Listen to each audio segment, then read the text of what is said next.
தெரிஞ்சு வெளியில வந்து திமுக கூட்டணினாலும் உள்ள வந்து அதிமுக கூட்டணிக்காக தான் உதவி பண்ணிட்டு இருக்காங்கன்ற நான் நம்புறேன். ஏன்னா நாங்க சொல்ல வேண்டிய விஷயத்தை அவங்களே சொல்லியிருக்காங்க. தமிழ்நாட்டில் பெண்களுக்கு எதிரான பாலியல் வன்கொடுமை அப்புறம் கஞ்சா கலாச்சாரம் பெருகி இருக்குன்ட்டு முதலமைச்சர் இருக்கிற ஸ்டேஜ்லயே உட்காந்து சொல்லக்கூடிய தைரியமிக்க வீர பெண்மணியா வந்து நான் அந்நியாரை பார்க்கிறேன். அது மதுரை மத்திய தொகுதியை நீங்க சுத்தி வந்து பார்த்தாலே தெரியும். இருக்கிற எந்த சந்திலையும் லைட் எரியல. அப்ப பெண்களுக்கு எப்படி பாதுகாப்பு இருக்கும்? அப்புறம் கஞ்சா புழக்கம் இங்க அதீதமா இருக்கு.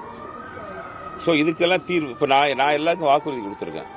எனக்கு ஆண்டவ புண்ணியத்துல மதுரை மக்கள் மத்திய தொகுதி மக்கள் ஆசீர்வாதத்தோடு நான் வெற்றி பெற்ற 3 மாசத்துக்குள்ள மதுரை மத்திய தொகுதியில் இருக்கிற எல்லா சின்ன சந்திலிருந்து பெரிய தெரு வரைக்கும் தெரு விளக்குகள் பொருத்தப்படும். எல்லா இடத்துலயும் சிசிடிவி கேமரா பொருத்தப்படும். 24 மணி நேரம் ஒவ்வொரு தெருவும் சந்தும் காவல்துறை கண்காணிப்பில் இருக்கும். அப்படி இருக்கும்போது பெண்களுக்கு எதிரான எந்த வன்கொடுமை, பெண்களுக்கு எதிரான எந்த அநீதியும் நடக்காம பாத்துக்க முடியும். சோ இந்த மாதிரி விஷயத்த கூட அடிப்படை விஷயங்களை கூட பாத்தீங்கன்னா இந்த தொகுதி சட்டமன்ற உறுப்பினர் பண்ணாம இருக்கும்.